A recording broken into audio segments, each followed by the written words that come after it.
J'ai élaboré des lettres de mission pour les membres du gouvernement. Chaque département ministériel va rendre compte, le moment venu, de l'exécution des missions à lui confiées et les conséquences en seront tirées. Cela en toute responsabilité.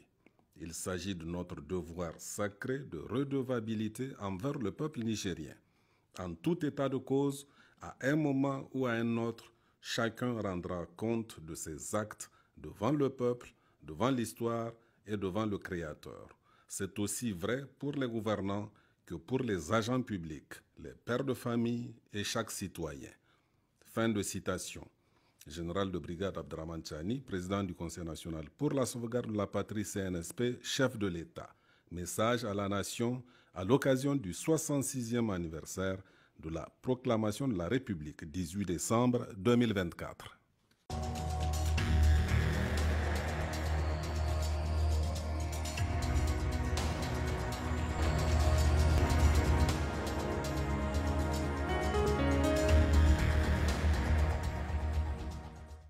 Mesdames, Messieurs, bonsoir. Vous êtes nombreux à nous suivre sur Télé Sahel et sur nos différentes plateformes digitales à travers le monde.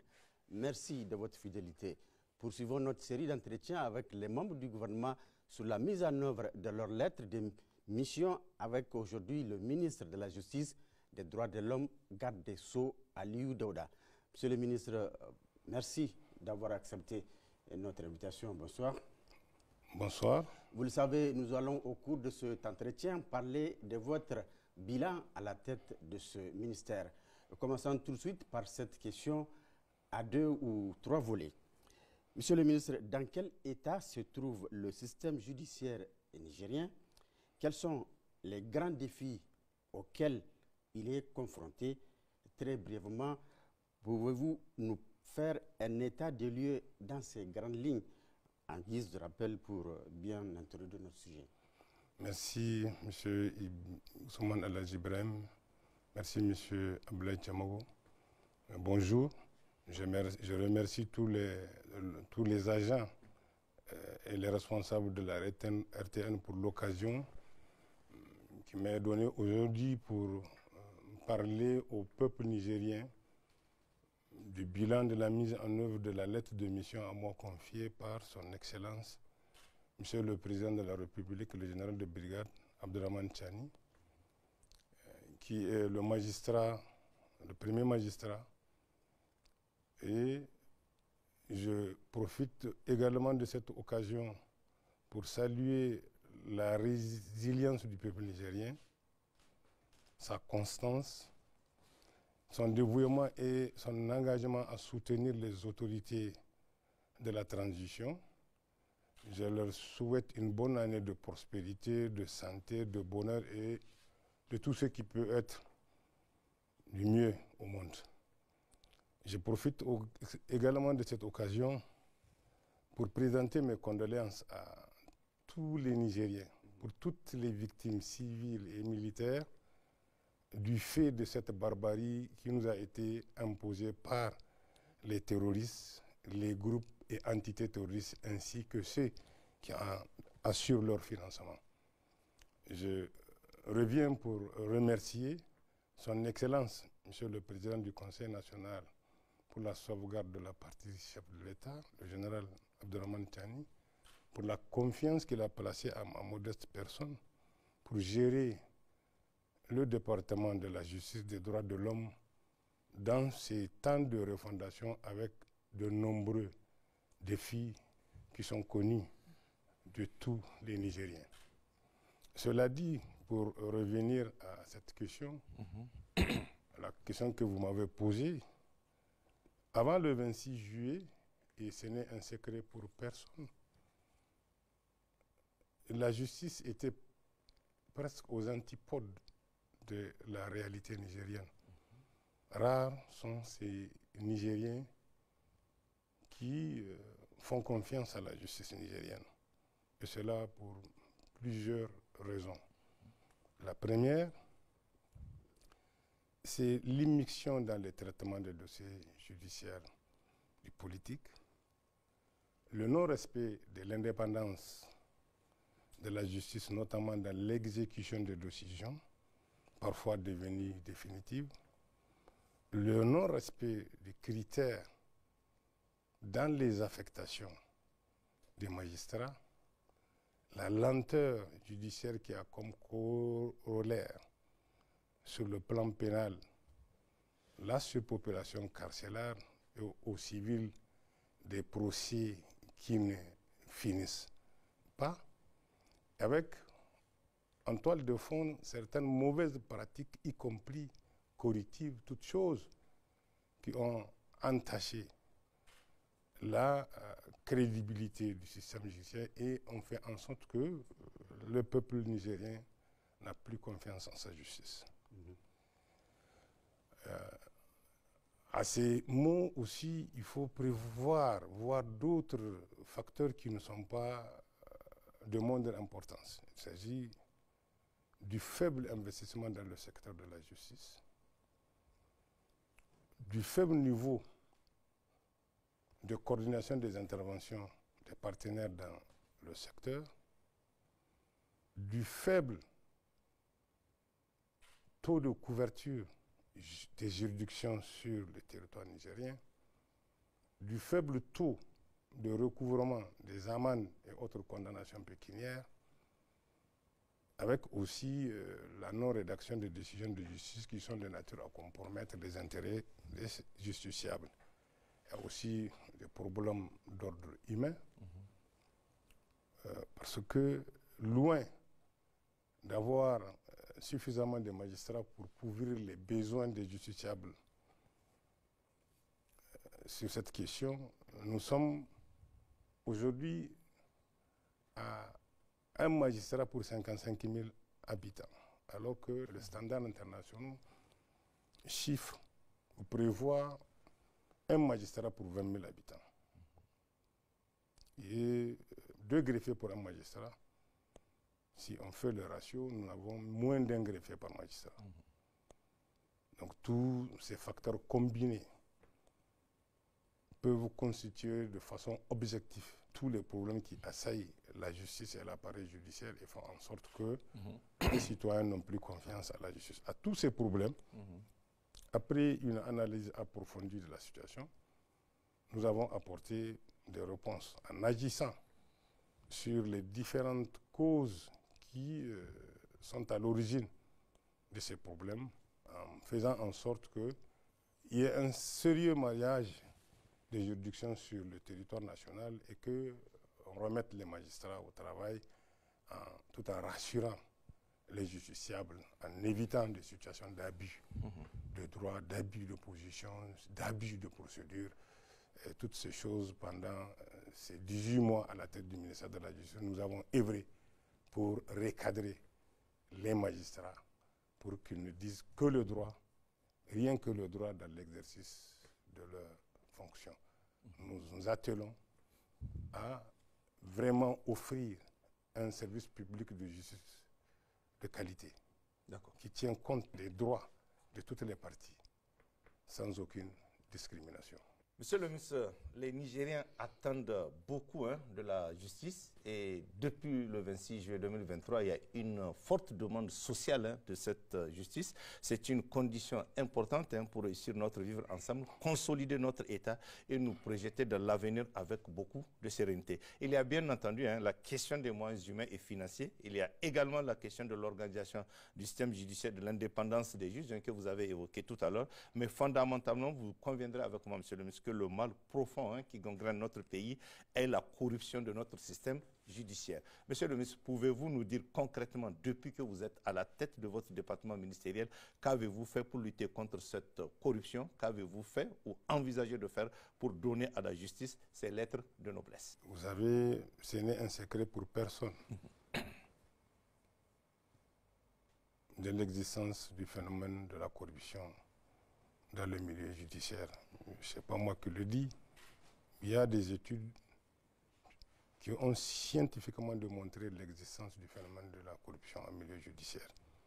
Et cela bien avant même les États généraux tenus en 2012 de la justice. Et ce phénomène n'a pas encore disparu. Il reste encore et il constitue une véritable gangrène pour l'épanouissement du secteur de la justice. Et c'est connu de tous. C'est des études qui ont été publiées, que tous les Nigériens, vous-même vous avez parlé, les Nigériens ont soif de la justice. Ce n'est un secret pour personne.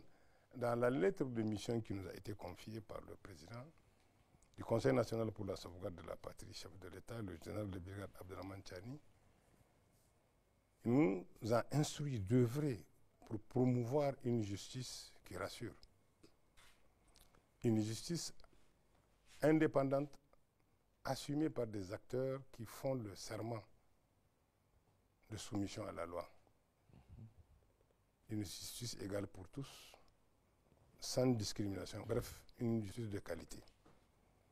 Donc, pour revenir à la question de la corruption, s'agissant du secteur de la justice, depuis notre nomination à la tête du département du ministère de la Justice, notre politique, c'était d'œuvrer pour une tolérance zéro.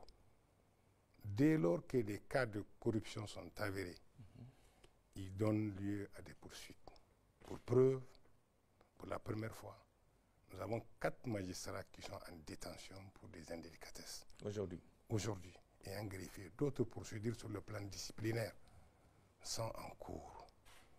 La plus grande difficulté en matière de répression de la corruption, c'est l'existence d'un pacte secret entre le corrupteur et le corrompu, parfois avec l'intervention d'un intermédiaire, d'un intément. Il faut nécessairement que ce pacte, ce contrat de malveillance soit dissous pour qu'on en connaisse les clauses et les liens qui unissaient les parties. Ce qui est difficile à le faire. C'est pour cela, quand vous partez au tribunal de grande instance au CLAD de Niamey, s'agissant du volet de lutte contre les crimes économiques et financiers, au-delà des magistrats, pour l'ensemble du corps des fonctionnaires, agents d'État ou tout autre justiciable, rares sont les cas où vous avez des dossiers ouverts uniquement pour faits de corruption. Mais nous avons œuvré pour renforcer les capacités des acteurs intervenant au niveau de ces pôles pour qu'ils soient en mesure, en examinant certaines infractions, pour aboutir sur des délits de corruption, par exemple, les questions d'enrichissement illicite dont nous sommes en train de revoir la législation pour que, à l'image des autres pays de l'AES, que nous ayons un dispositif juridique de lutte contre l'enrichissement illicite. Donc nous avons renforcé aussi le nombre de cabinets d'instruction pour qu'ils puissent prendre en charge ces thématiques. De 3, nous avons doublé le nombre de cabinets d'instruction au niveau du pôle spécialisé. Nous sommes en train de mener, parce que la corruption, même la Convention des Nations Unies, la Convention de Merida de lutte contre la corruption, la Convention de l'OICI, auquel nous sommes partis, prévoit d'abord un aspect préventif et un aspect répressif, et enfin de la coopération entre acteurs pour que l'on puisse mettre la main sur le corrupteur et sur tout ce que l'ingénierie corruptive a pu générer. Donc nous sommes en train de sensibiliser, former, éduquer les magistrats, et en même temps, nous avons eu l'accord de toutes les corporations du secteur de la justice pour que nous menions une véritable campagne de lutte contre la corruption en renforçant une croisade de lutte contre la corruption, en renforçant les capacités des acteurs, d'abord pour la réprimer, mais en rappelant aux acteurs les obligations d'éthique et de déontologie. Et récemment, nous avons mis en place un comité d'experts gouvernementaux chargé de la mise en œuvre de la Convention de Merida sur la lutte contre la corruption. Le travail de ce groupe d'experts gouvernementaux, c'est de voir comment nous allons mettre en œuvre les différentes articulations de ce dispositif pour qu'enfin, au Niger, qu'on débarrasse l'appareil judiciaire dans un premier temps de la corruption pour que l'on puisse aller vers les autres services étatiques avec force, détermination pour lutter, parce que la charité bien ordonnée commence parfois même. Vous ne pouvez pas combattre le phénomène de la corruption si vous-même vous êtes corrompu. Oui, c'est sûr. Voilà. D'accord. Monsieur le ministre, à chaque fois que l'on parle des réformes et d'efficacité du système judiciaire, les efforts sont presque toujours concentrés ou pas sur la réforme, sur les réformes des codes et procédures pénales que les conditions de vie et de travail des magistrats. Mais fondamentalement, est-ce qu'il ne s'agit pas plutôt des hommes, des personnes qui ont la lourde responsabilité de rendre justice au nom du peuple nigérien? En cela, il faudrait certainement revoir le processus de recrutement, la formation, la carrière et même l'éthique du magistrat. Cette question rejoint la première, puisque ce sont des hommes qui animent l'appareil judiciaire. Ce sont les hommes qui animent le système judiciaire et ce sont les hommes qui sont l'objet de corruption. Si l'on veut réussir, je pense qu'il faut d'abord... C'est vrai, c'est bien de mettre les magistrats dans les conditions optimales pour qu'ils travaillent. Et à mon sens, aujourd'hui, par rapport au train de vie de l'État nigérien dans ce contexte actuel et par rapport à l'ensemble des fonctionnaires de l'État, moi je pense que le magistrat vit de façon sereine. Il a quand même un traitement qui lui permet vraiment de s'occuper convenablement de sa vie familiale sur le plan matériel. On peut avoir une idée de combien un magistrat gagne puisque vous évoquez la question? Bon, ça, je sais qu'ils gagnent. Les magistrats, ils ont eu beaucoup d'avantages. Par exemple, quand vous prenez les jeunes magistrats qui rentrent, ils ont déjà des frais pour s'installer, ils ont de quoi acheter. En tout cas, je ne rentre pas dans les conditions. Moi, j'estime qu'ils sont dans les conditions. À l'abri des besoins. Vraiment, bon, je ne peux pas dire à l'abri de tous les besoins, mais quand même les besoins essentiels, vitaux. Le salaire d'un magistrat nigérien lui permet vraiment de satisfaire ses besoins. Donc, maintenant, c'est pour cela que j'avais parlé tout à l'heure que les problèmes qui assaillent la justice nigérienne, qui étaient depuis l'avant États généraux, persistent aujourd'hui. Puisqu'on a tenu les États généraux, bien sûr. On a adopté des plans d'action de la mise en œuvre de recommandations issues des États généraux, mais ça n'a pas empêché la lenteur judiciaire. Ça n'a pas empêché la corruption dans le milieu judiciaire, puisqu'au moment de ces États généraux, la question était posée, était discutée, et on a fait des recommandations tendant à aboutir à éliminer cette corruption. Et pourquoi cet état de fait, s'il y a eu quand même ces états généraux qui sont réels, des recommandations et tout, et jusqu'ici on n'arrive pas à appliquer, c'est quoi le problème alors? C'est les états généraux, c'est la faiblesse des acteurs dans la mise en œuvre de... La faiblesse des acteurs. Des acteurs dans la mise en œuvre, et vous allez le comprendre pourquoi. Puisque on avait, comme je vous l'ai dit, fait un diagnostic global de la situation, et à tous les pans des problèmes qui assaillent notre magistrature, notre secteur judiciaire, nous avons prévu des actions à entreprendre, des mesures à prendre pour que pour redorer l'image de la justice.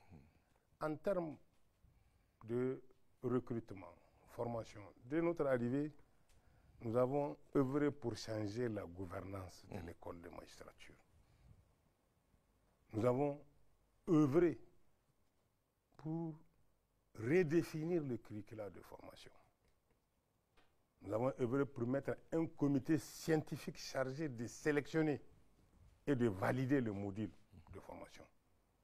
Nous avons œuvré pour que désormais, dorénavant, n'importe qui n'intervienne pas dans la formation des magistrats.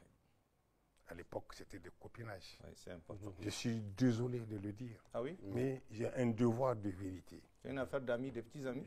C'est un devoir de vérité vis-à-vis du peuple nigérien. Dans tous les cas, ceux qui ont enseigné, encadré cette école de magistrature, ce sont ceux-là qui se font passer dans les salons comme être les meilleurs des magistrats du Niger. Sur le terrain, on a vu ce que la formation a donné. Et d'ailleurs, vous avez eu à un moment écho de certains comportements déviants des magistrats qui jurent avec les règles d'éthique et de déontologie, qui jurent avec l'humilité et la retenue qui doivent caractériser le magistrat, et pour lesquels il a failli même qu'un mouvement soit engagé, tel que ce qui s'est passé à Tillabéri, si vous avez bonne souvenance. Oui. Vous avez encore ce qui s'est passé à Kony. À Kony.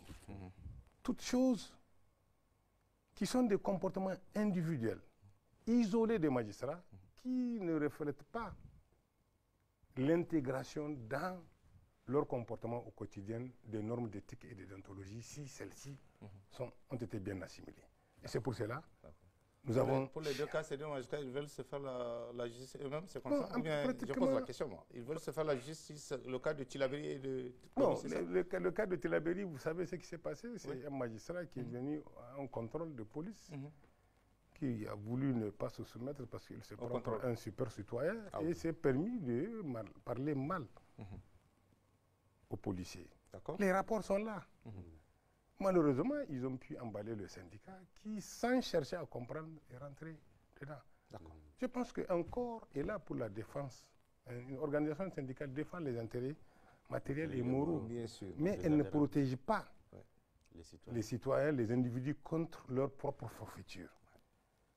Ces questions relèvent de l'éthique et de l'idéontologie. Et je vous assure, ça n'a pas encore fini parce que rien qu'avant-hier, j'ai eu vent d'un magistrat qui a été contrôlé par la police et qui appelle le secrétaire général du tout nouveau syndicat pour lui dire de faire un communiqué parce qu'ils font l'objet de contrôle. Et je pense que... Les magistrats sont exemptés de contrôle aujourd'hui? Le magistrat, c'est d'ailleurs eux les agents chargés d'appliquer la loi. Voilà. S'il y a un contrôle, je pense que ça doit passer par eux. Bien sûr. La charité bien ordonnée doit commencer par soi-même. Vous ne pouvez pas dire que vous êtes là pour l'application de la loi et ne pas vous soumettre aux exigences de cette loi. Et toutes ces tares, quand vous les voyez, vous les combinez, vous les analysez, vous allez certainement revoir que c'est un problème lié aux conditions de recrutement de ces magistrats. La formation. Puisqu'il a été recruté. C'est ça. C'est un problème lié à la formation, puisque si le magistrat n'a pas été formaté, s'il a les bonnes qualités pour être recruté, s'il n'a pas été formaté, si vraiment ceux qui l'ont encadré, comme ils se font passer, ils sont un exemple, il doit refléter l'exemple sur le terrain. Et c'est ça le problème qui fait que nous agissons aujourd'hui sur l'école de formation judiciaire, parce que c'est une école qui est censée fournir une formation initiale pour les magistrats, les notaires, les avocats, les huissiers et les greffiers, mais aussi une formation continue. Et Dieu merci, aujourd'hui, après 18 mois, les syndicats des magistrats, l'ancien bureau et le second bureau sont d'accord avec cette réforme. Les huissiers sont d'accord avec les projections qu'on a pour l'avenir de la magistrature parce que, au-delà de tout, il faut non seulement les former, mais il y a aussi des renforcements de capacités qui relèvent des questions de fond, la connaissance et la maîtrise de la règle de droit. Donc nous allons essayer d'avoir un système de formation qui allie la pratique, mais aussi la compétence, la maîtrise des règles de droit et des procédures. Puisque, je ne vous le cache pas, il faut faire la balance entre l'éthique, la déontologie et la maîtrise des règles de droit pour connaître quel est le comportement qu'un magistrat doit adopter. D'abord, par rapport à lui-même, par rapport à son environnement immédiat et par rapport à toute la société. Il n'est pas un super Nigérien. C'est d'ailleurs l'individu le plus vulnérable. Si les magistrats ont compris, ce sont des tigres en vérité, en papier. Ce sont les plus vulnérables. Parce que ce sont eux qui sont chargés d'appliquer la loi aux autres Nigériens. Personne ne comprendra qu'ils aient un comportement contraire qui va appeler à leur appliquer la réglementation. D'accord. Monsieur le ministre, avant peut-être de passer à l'autre question, puisque vous avez parlé, vous avez insisté hein, sur cette école de formation des magistrats et ceux qui donnent la formation, on peut, pour la compréhension vraiment des téléspectateurs, on peut avoir le profil hein, de ces magistrats qui enseignent dans cette école. Juste une idée. Depuis que je suis à la tête du ministère, en tout cas, moi, j'ai placé au plus bas mot, j'ai choisi d'amener les magistrats qui sont au moins au premier grade. Au premier grade. S'ils ne le sont pas, qu'ils aspirent au premier grade. Et pour la direction générale, le secrétaire général, c'est le grade exceptionnel, ils sont même hors catégorie. Parce que c'est une école essentiellement basée sur le vécu procédural. Ce n'est pas une école théorique où vous venez livrer des connaissances livresques. Vous venez déverser votre théorie. C'est une école dans laquelle on doit apprendre aux magistrats, aux auditeurs de justice, les méandres de la procédure judiciaire, de quelque nature qu'il soit. Ce n'était pas le cas avant?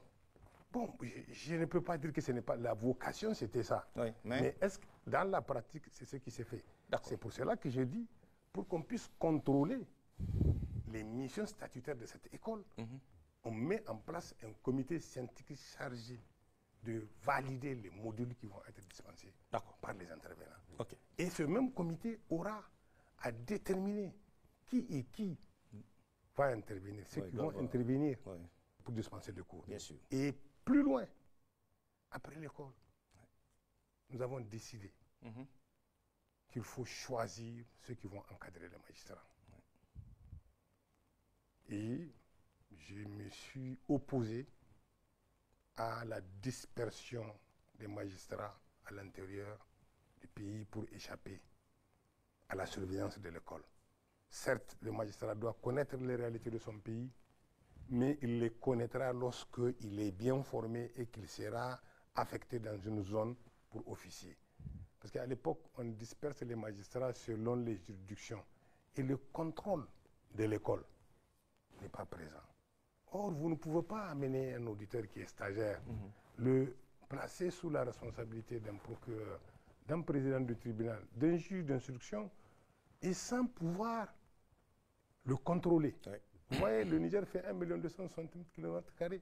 Si vous amenez un magistrat à Guingimi, vous amenez un à Bilma, un à Arlit, mais de quel moyen dispose l'école pour aller voir dans la pratique ce qui s'est fait? Nous, à l'école, à l'époque, lorsque nous étions à l'école de magistrature, l'école nous suivait même dans les cabinets où nous officions. On va vous affecter, mais l'école va voir si la théorie est bien maillée avec la pratique judiciaire. Or, ici, c'est presque à laisser aller. Et plus jamais, nous n'allons tolérer ces laisser aller. Nous allons prendre les dispositions pour que, non seulement à l'entrée, que l'entrée soit extrêmement sélective, la sortie aussi le sera aussi, et les conditions de formation seront rigoureuses. D'accord. Monsieur le ministre, il se pose également la question de la lenteur de la justice. À ce niveau, est-ce qu'il ne s'agit pas de revoir notre carte judiciaire ainsi que le mécanisme de suivi du travail des magistrats pour qu'ils rendent compte de l'ensemble des dossiers reçus, traités et vidés sur une période bien donnée? Et éventuellement, en cas de manquement, prévoir des mesures d'encouragement ou de sanctions. Quand vous prenez la lenteur, je reviendrai sur cette question, mais je vais aborder d'abord la carte judiciaire de notre pays. Et je puis vous dire que nous avons 55 juridictions sur toute l'étendue du territoire national. 55. 55. Au nombre desquels il y a 3 cours d'appel. Une à Niamey, une à Tawa, une à Zander. La cour d'appel de Tawa connaît en appel les différents jugés par les tribunaux de grande instance de la région de Niamey et de la région de Dosso. La cour d'appel de Tawa juge en appel les décisions rendues en premier ressort par les juridictions de Tawa, les juridictions d'Agadez. Et vous voyez, en vous parlant d'Agadez, vous avez jusqu'à Bilma. Vous avez jusqu'à Arlit. Tawa, Arlit, au bas mot, ça doit faire dans les 650 km. Et dire que quand un justiciable qui a été jugé à Arlit doit venir à Tawa, Oui. quelle que soit la matière, vous voyez toutes les difficultés que ce maillage peut poser. Maintenant, vous prenez de l'autre côté, vous avez la cour d'appel de Zender, qui a Maradi, Zender et Difa. Là aussi, même entre Maradi-Ville et Zender-Ville, ça doit faire dans les 200 km. À plus forte raison maintenant quand vous descendez dans les départements et dans les communes. Et c'est la même chose quand vous prenez Difa par rapport à Maradi, vous voyez ce que ça fait. Et les zones, quand vous prenez Guingimi, un jugement qui est frappé d'appel sauf dans la matière coutumière, doit obligatoirement venir à Zender. Oui. Donc vous voyez, même ça là, c'est suffisant pour que l'on parle de la lenteur judiciaire. La couverture est insuffisante. C'est de vrais obstacles. Vous avez 10 tribunaux de grande instance, dont les 8 sont dans les chefs-lieux de région, avec un tribunal de grande instance hors classe, celui de Niamey, plus 2 autres tribunaux de grande instance, un à Koni et un autre à Arlit. Maintenant, vous avez 37 tribunaux d'instance, 4 juridictions spécialisées, le pôle judiciaire spécialisé en matière économique et financière, le pôle judiciaire spécialisé en matière de lutte contre le terrorisme et la criminalité transnationale organisée, le tribunal de commerce, le tribunal militaire. Donc, quand vous prenez toutes ces juridictions, les pôles judiciaires spécialisés, les 3 pôles, les 4 juridictions spécialisées ont une compétence nationale. Je ne sais pas si vous me faites comprendre. On vous suit, monsieur le ministre. On vous suit. Une compétence nationale, cela veut dire quoi? Quel que soit le lieu de commission de l'infraction, quel que soit le lieu de commission de l'infraction, la connaissance du litige est dévolue à ces juridictions spécialisées qui sont à Niamey. Pas ailleurs. Pas ailleurs. Tout au plus, en matière économique ou en matière de terrorisme, les seuls actes que les autres juges sont appelés à poser, c'est les premiers actes pour que la personne soit entendue comme il est requis par une juridiction, mais le traitement au fond, aussi bien au niveau des juridictions d'instruction que par la partie poursuivante, par les juridictions de jugement, il faut venir à Niamey. Et maintenant, le maillage est calqué sur le découpage administratif. La dernière réforme intervenue dans ce secteur était celle de la loi numéro 2013-29 du 12 juin 2013 portant organisation des juridictions en République du Niger. Avec le nouveau découpage, il y avait création de 27 arrondissements, donc 27 tribunaux d'instance, parce qu'au siège de chaque arrondissement, on doit avoir un tribunal d'instance. D'accord. Sur les 27 créés, seuls 10 ont été construits. Ouais. Et sur les 10 construits, seuls 6 sont finalisés. Ouais. Les 4 juridictions, pour des raisons d'insécurité, les travaux ont été suspendus. C'est le cas de Bani Bongo, c'est le cas de Ayeru, Tassara et Tilia. Et nous avons une couverture juridictionnelle de 68,66%. Récemment, nous avons installé le couverture nationale. Couverture nationale. Nous avons installé le tribunal de Belbéji pour ramener cette couverture à 70,15%. Et vous allez comprendre que le seul tribunal de Belbéji que nous avons installé en 2024, à lui seul, il couvre une population de 154 000 personnes environ. Et vous voyez maintenant les 27 tribunaux d'instance qui ne sont pas installés. Même si vous leur donnez 100 000, 100 000, vous avez une bonne partie de la population nigérienne qui ne bénéficie pas du service public de la justice. Ah oui. Tous ces éléments combinés peuvent expliquer la lenteur du système judiciaire. Pire, quand vous prenez le découpage administratif, dans la matière coutumière, les appels sont relevés au niveau des tribunaux de grande instance de la région. Cela veut dire, par exemple, quand vous prenez Kolo, qui est à 20 km de Niamey, lorsque la juridiction statue en matière coutumière, l'appel de ces décisions, et d'ailleurs, même l'appel en d'autres matières, est dévolu au tribunal de grande instance de Tillabéri. Or, le tribunal de grande instance de Niamey est là. Il faut faire 130 km pour aller pour l'appel. Donc, vous voyez, c'est un maillage que nous sommes en train d'étudier, de revoir quelle serait la meilleure façon pour permettre aux justiciables vraiment d'avoir le service public de la justice. Monsieur le ministre, par rapport à cette lenteur, hein, ça, il faut aussi le dire, il y a quand même des juges qui dorment avec les dossiers des gens. Qu'est-ce qu'il faut faire? Parce qu'on a vu les procédures souvent qui tâtent parce que le juge n'a pas fait son travail. J'ai dit que je vais revenir sur cette question de lenteur. Je vais expliquer de façon objective qu'est-ce qui constitue les boulots d'étranglement pour que l'on soit, qu'on ait en face de soi cette grande difficulté. Bien sûr, bien sûr. Mais aussi, cela n'exclut pas le comportement des hommes.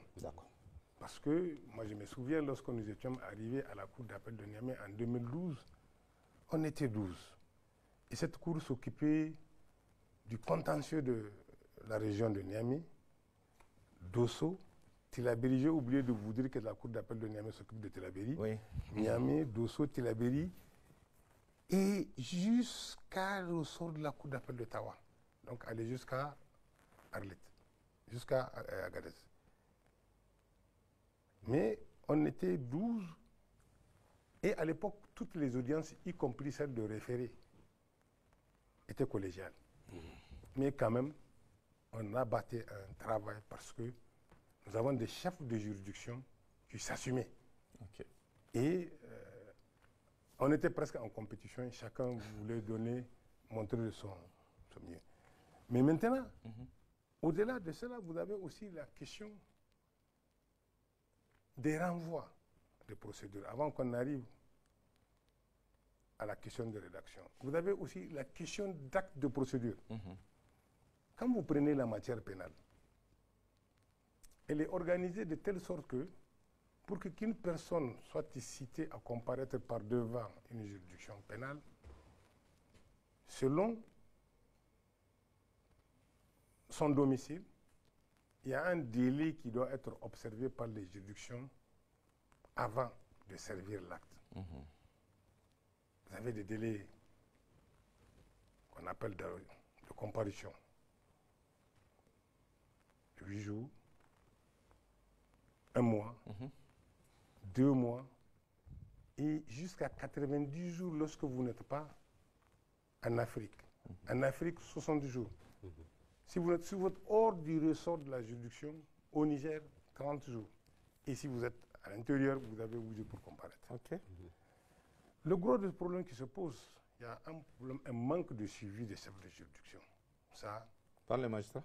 Un manque de suivi, j'ai dit, des chefs de juridiction. Des chefs de juridiction, d'accord. Puisque quand vous montez à une audience dans laquelle il y a eu des renvois, normalement, à la fin de l'audience, le parquet général ou le parquet d'instance doit prendre le plumitif pour vérifier quels sont les dossiers qui sont retenus et quels sont les dossiers qui sont renvoyés et à quelle date. Puisqu'il y a des délais à observer en fonction de la date de renvoi.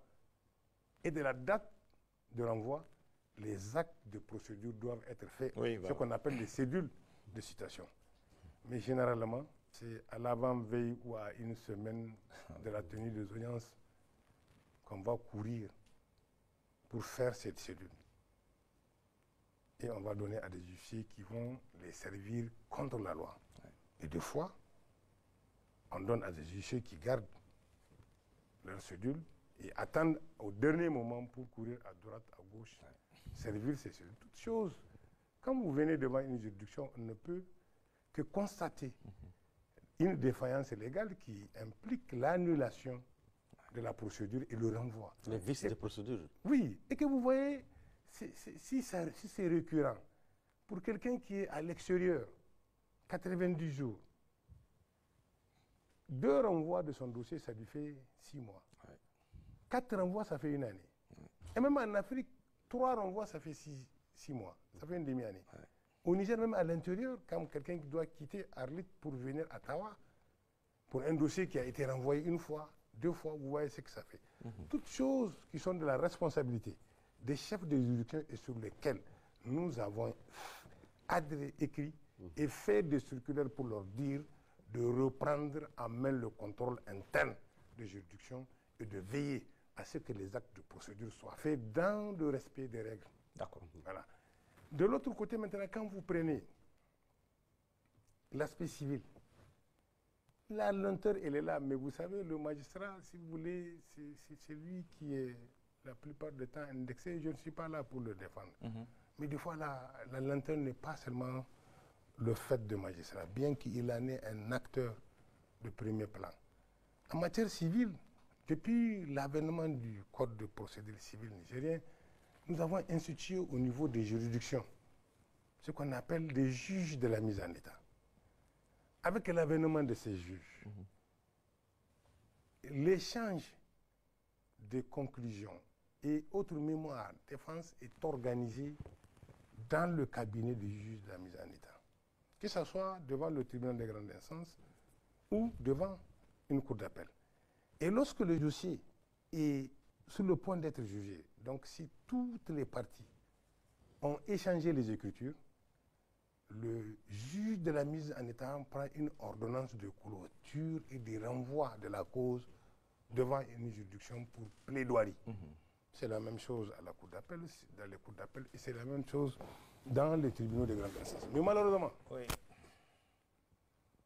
à l'audience de plaidoirie, normalement, aucun renvoi n'est toléré, puisque c'est fait pour que la cause soit débattue,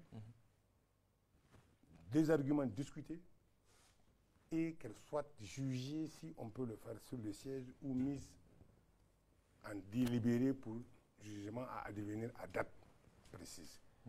Les parties s'arrangent malgré ce temps consacré pour préparer ce procès à obtenir des renvois. Dès lors qu'il y a un renvoi, 2 renvois, mais c'est fini. Le juge de la mise en état a fait presque 3 mois en train de préparer un dossier, avec l'accord de toutes les parties. Et vous allez voir une partie qui trouve un malin esprit à vouloir obtenir un renvoi. Moi, je ne le tolérerai pas. Je ne le tolère pas. Et quand je renvoie, quand un dossier arrive à l'audience de plaidoirie, tout au plus, si je vous concède, je ne peux vous concéder qu'un seul renvoi. À défaut, je retiens et je juge, et la procédure est contradictoire parce que les échanges des conclusions se faisaient contradictoirement. Pire, si vous prenez même la matière la plus simple ou la plus rapide, le référé est devenu presque une audience ordinaire avec les renvois intempestifs que les parties demandent. Mais tout ça là, c'est au juge de s'assumer. D'accord. De ne pas accepter lorsque le dossier est renvoyé pour une audience de plaidoirie, de ne pas accepter les renvois. Tout comme les dossiers de référé. Les avocats le savent. Moi, lorsque j'étais président de la cour d'appel, je ne peux concéder qu'un seul renvoi pour les dossiers de référé. Si vous n'êtes pas prêt, je le renvoie au rôle général. Mais on ne va pas venir toujours s'éterniser en train de renvoyer. Bien sûr. Soit on veut que la chose soit jugée, soit vous ne voulez pas. Voilà. Toutes ces raisons sont de nature à alourdir le traitement du dossier. Sans compter maintenant la question de la lenteur de la et la rédaction sans compter la question de la rédaction des actes la réalisation des jugements et des décisions de justice, qui est aussi un problème qui implique la responsabilité des chefs de juridiction. Parce que pour chaque audience, en dehors des référés qui sont... Ce n'est pas les greffiers? Non, chaque audience, non, les greffiers, en fait, ce n'est pas à eux de rédiger. Bien sûr, bien sûr. Les greffiers, leur rôle, si vous voulez, c'est pour authentifier la tenue de l'audience, les débats, les échanges, tout ce que les parties ont dit. C'est vrai, quand le juge fait sa décision, il le remet au greffier pour la mise en forme. Mais ce n'est pas au greffier de rédiger à la place du juge sa décision. Lui, il est un acteur majeur sans lequel on ne peut pas tenir des audiences. Son absence est une cause de nullité d'une procédure ou d'une décision que vous avez. Donc, il a son rôle, il a la plume, c'est lui qui prend, qui note ce qui a été dit. C'est au juge de factomer sa décision, de remettre au greffier qui était à l'audience pour la mise en forme. Pour les audiences qui sont collégiales, donc, normalement, il importe au chef de juridiction, au président des audiences. Après chaque audience, vous êtes monté à 3, vous avez retenu 15 dossiers, normalement vous faites une répartition, après délibérer le dossier bien, et vous remettez au juge. Normalement, vous devez suivre pour que les juges vous rendent des décisions. Et je vous assure, lorsque j'étais arrivé ministre de la Justice, j'ai dû faire face à des situations inexplicables. Des personnes en détention pendant plus de 13 ans, dont les dossiers sont perdus. Carrément. Carrément, on était obligé de procéder à des reconstitutions pour ordonner leur mise en liberté provisoire. Pour ordonner leur liberté. Même si on les juge pour les faits pour lesquels ils sont en détention, ils ne peuvent pas dépasser 5 ans. Bien sûr, bien sûr. C'est vraiment un véritable problème. Et là, je vous dis que ça, c'est la responsabilité des chefs de juridiction de contrôler, de récompenser les agents qui s'acquittent convenablement de leur travail, et maintenant de prendre des mesures contre ceux qui ne font pas leur travail. D'accord. Et vous avez des exemples qui ne sont pas bons à en parler. D'accord. Monsieur le ministre, la question de l'indépendance de la justice est au cœur des préoccupations des citoyens nigériens, vous le savez. Que faut-il faire sur ce plan? Toutes les questions du secteur de la justice liées aux hommes sont impliquées. Et c'est lié aux hommes, aux acteurs judiciaires. L'indépendance de la justice, elle appelle plusieurs démonstrations. Parce que l'indépendance, ce n'est pas seulement contre l'État ou les autorités politiques. L'indépendance, d'abord, c'est contre le juge lui-même, contre sa famille, ses propres intérêts, ses amitiés, ses relations familiales et autres, et contre les justiciables avant d'être contre l'État. Donc, si un juge... L'indépendance contre sa famille, vous dites? Oui, contre ça, parce que vous savez, aujourd'hui, tout le monde connaît au Niger, quand vous avez un dossier, on peut aller, même si c'est à Guingimi, trouver vos parents pour demander qu'ils interviennent. Il faut être à équidistance, respecter ces relations, mais ne pas accepter d'être compromis ou de compromettre les intérêts d'un justiciable pour servir la galerie de quelqu'un. Parce que celui qui voulait obtenir une décision par voie détournée mettra tous les moyens pour le faire.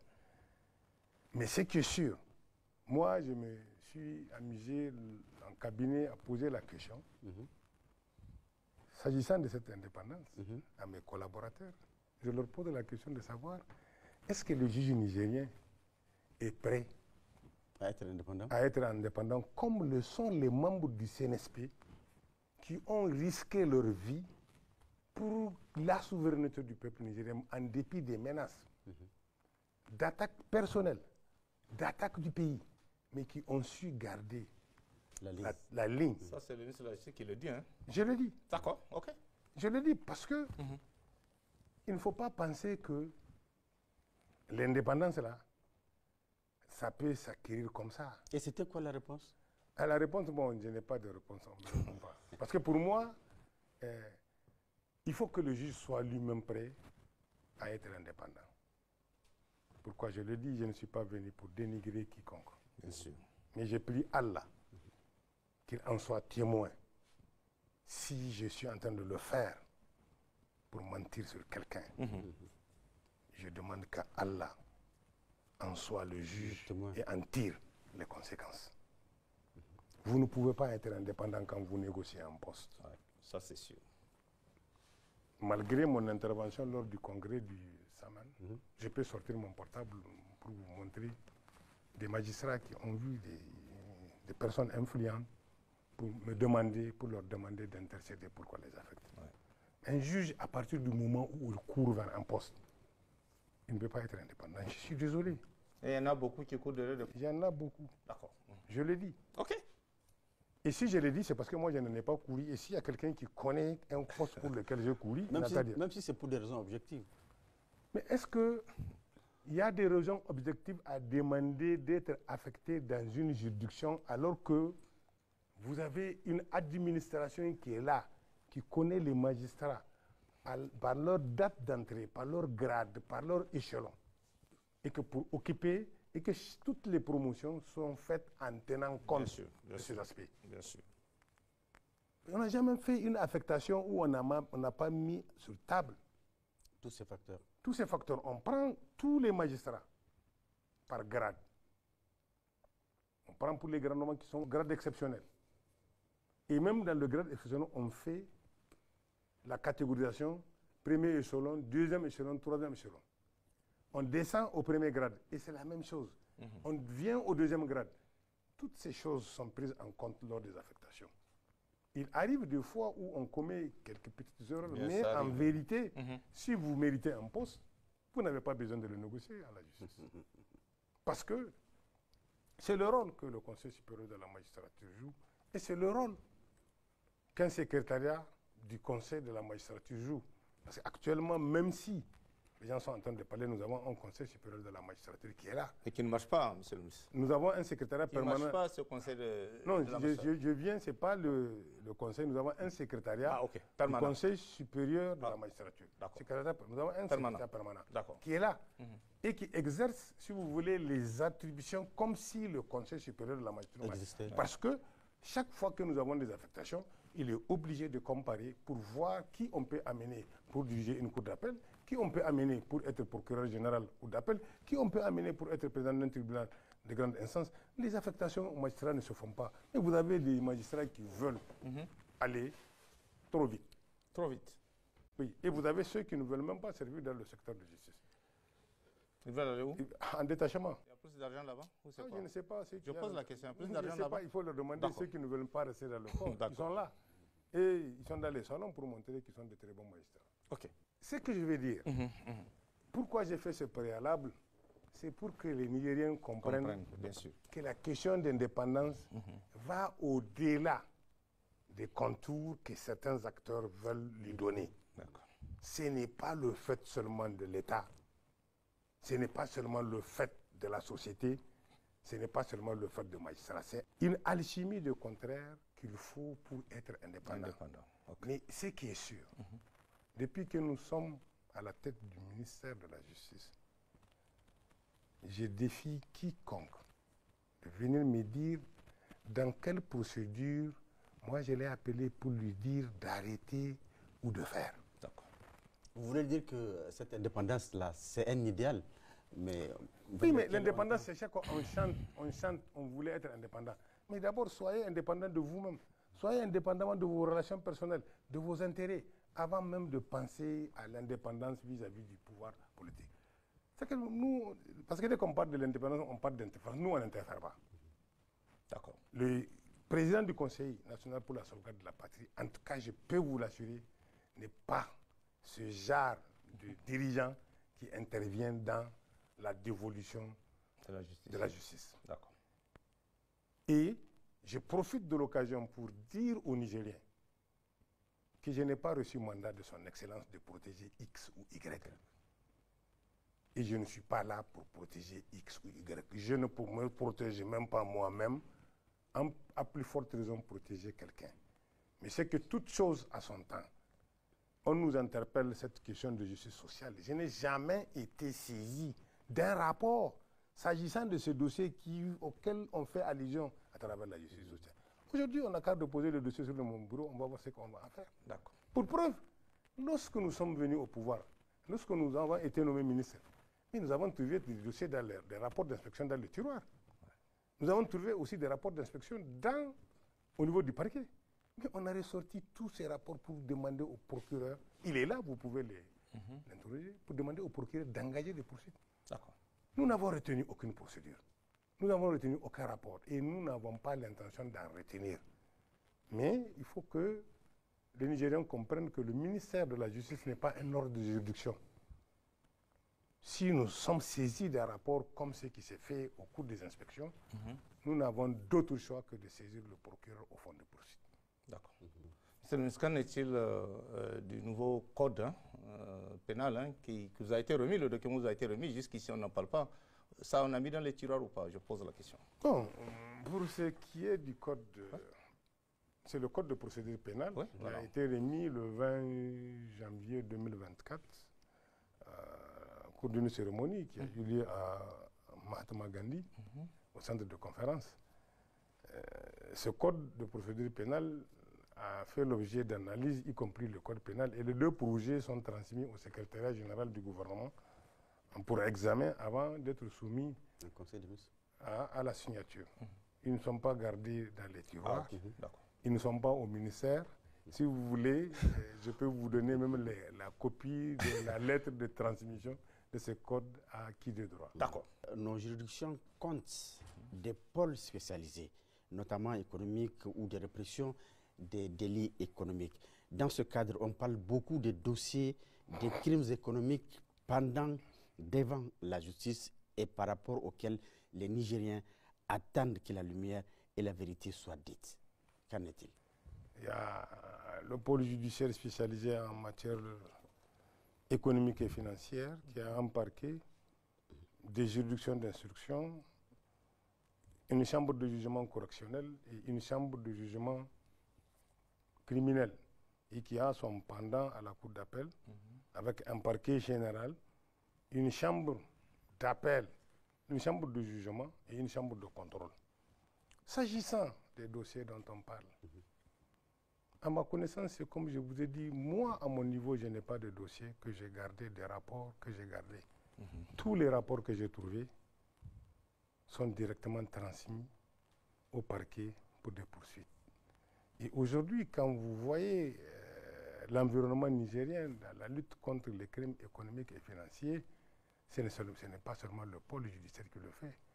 La COLDEF lutte contre ce genre de criminalité. Et vous avez aussi un acteur non moins important qui est l'AJE, l'Agence judiciaire de l'État. S'agissant spécifiquement du pôle judiciaire spécialisé en matière de lutte contre les crimes économiques et financiers, j'ai pu vous dire qu'en 2023, il y a eu 16 dossiers qui ont été enrôlés, qui ont donné lieu à des poursuites devant ce pôle. Et en 2024, nous avons 34 dossiers qui ont fait l'objet de poursuites. Pour ces dossiers qui ont fait de poursuites, certains relèvent de la chambre correctionnelle. Et le tribunal correctionnel du pôle judiciaire spécialisé a statué.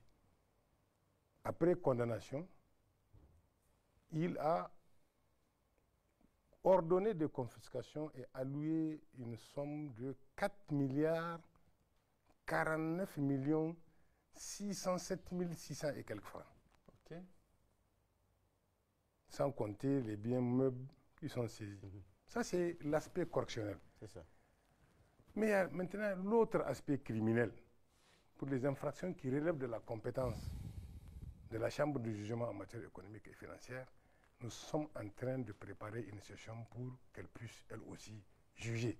Et c'est cette même Chambre qui est compétente pour connaître les appels formulées contre les décisions rendues par le pôle judiciaire spécialisé s'agissant de son volet correctionnel. Et certains dossiers sont entre les mains de l'AIGE pour poursuivre l'exécution. Vous savez, nous sommes presque une miette. Nous ne parlons pas.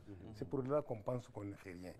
Voilà la situation actuelle des dossiers pendants devant le pôle. C'est une occasion d'en parler. Ces dossiers, certains sont jugés, certains sont en cours de jugement pour la chambre de jugement en matière économique et financière de la Cour d'appel, certains sont devant la chambre de contrôle. Et c'est généralement ces procédures criminelles qui prennent du temps. Mais pour les correctionnels, déjà nous avons évacué ces dossiers et je vous dis qu'environ 4 milliards, 49 607 600 et quelques francs ont été alloués à l'État sans compter la confiscation des biens de nature mobilière et immobilière. D'accord. Beaucoup de dossiers liquidés. Donc, en tout cas, c'est liquidé, c'est entre les mains de la JE, c'est elle qui est chargée de poursuivre l'exécution des décisions rendues par les juridictions au profit de l'État. D'accord. Monsieur le ministre, le volet judiciaire de la lutte contre le terrorisme soulève beaucoup d'interrogations. Pouvez-vous nous dire quelles sont les mesures envisagées pour que les terroristes soient véritablement identifiés et qu'aucun n'échappe à la justice, parce que par le passé, on a vu des terroristes qui ont échappé à la justice, qu'on a libérés. Bon. C'est ce qu'on nous a dit. Ce qu'on vous a dit, c'est ce que nous avons tous dit. Nous avons tous suivi le moment où c'est disait. Très bien. Mais maintenant, ce qui se passe, c'est vrai, il y a le pôle judiciaire spécialisé en matière de lutte contre le terrorisme et la criminalité transnationale organisée, qui a une compétence nationale, comme je vous l'ai dit, qui a son siège à Niamey, qui a un parquet, qui a une chambre correctionnelle, qui a une chambre criminelle et qui a une chambre de contrôle à la Cour d'appel et une chambre de jugement. On ne poursuit pas de façon aveugle au niveau du pôle judiciaire spécialisé. Et je vais vous donner un exemple, parce que j'ai une lettre de mission que je suis chargé de mettre en œuvre. En 2024, 1607 dossiers ont été déférés devant le pôle judiciaire spécialisé en matière de lutte contre le terrorisme, qui implique 3330 personnes. L'examen de ce dossier a donné les résultats suivants. 1414 personnes ont été poursuivies et placées en détention. 1745 ont bénéficié d'un classement sans suite. 307 personnes ont été inculpées et laissées en liberté. Et vous avez 96 personnes qui ont été condamnées et 252 relaxées. C'est pour vous dire que la lutte contre le terrorisme ne se fait pas de façon aveugle. Oui. Nous nous évertuons à respecter la loi dans la mise en œuvre des compétences dévolues à cette juridiction spécialisée. Et là, je profite de l'occasion pour saluer la vaillance de nos forces de défense et de sécurité. Parce qu'ils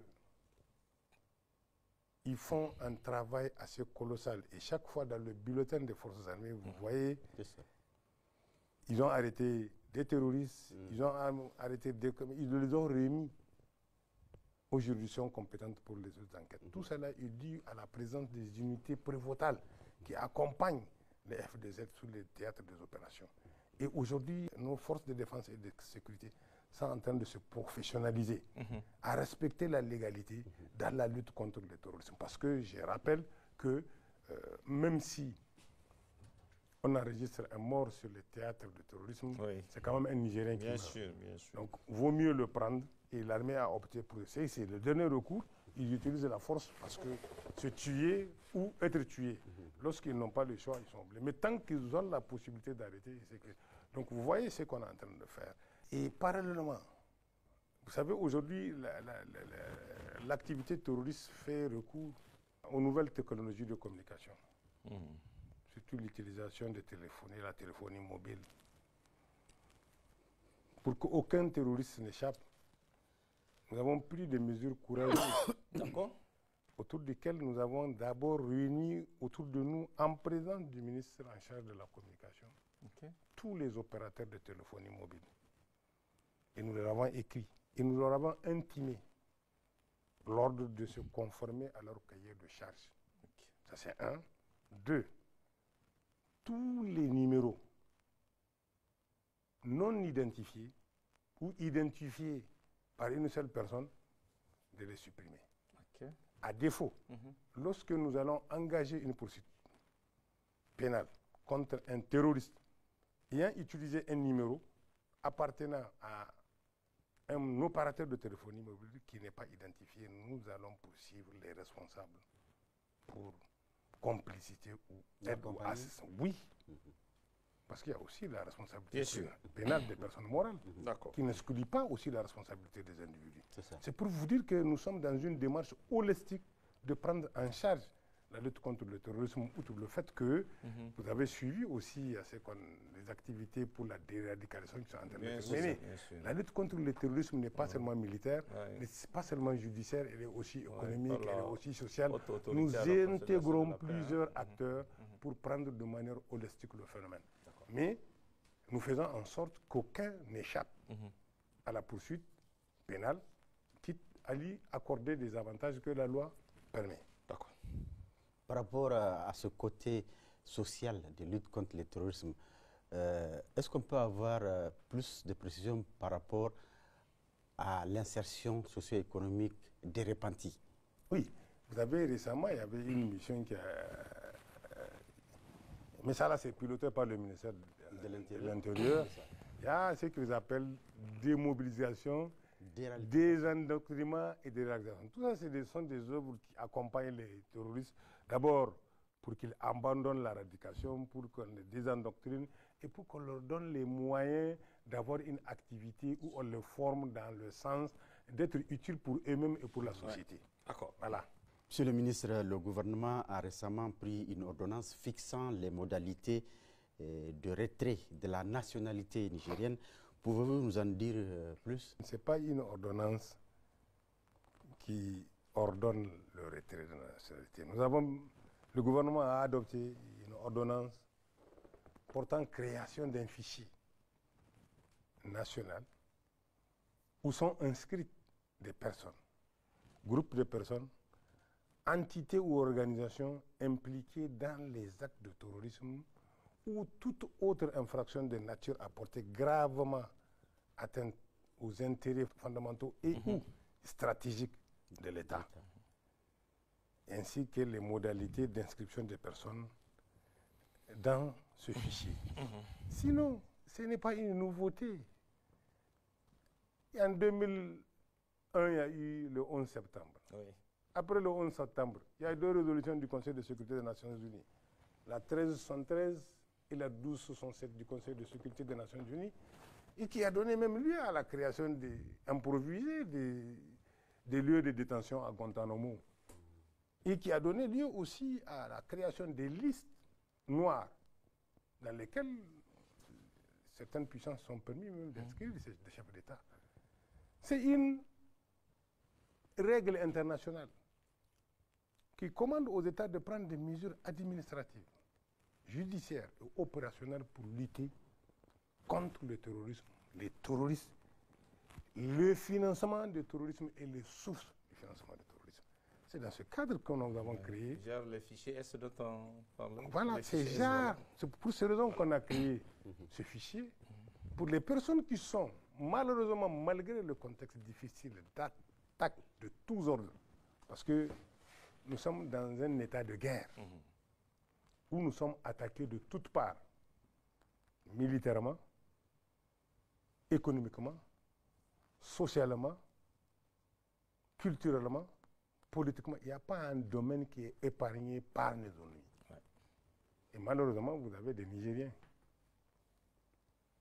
qui ont cru devoir se mettre en intelligence avec ces puissances qui cherchent à exterminer le peuple nigérien pour leur offrir leurs services afin de venir déstabiliser notre pays. C'est pour cela que ces personnes ont été inscrites dans ce fichier et l'inscription de ce fichier emporte, c'est l'inscription qui emporte le retrait provisoire voilà. Et l'interdiction de voyager, l'interdiction des transactions financières, tout.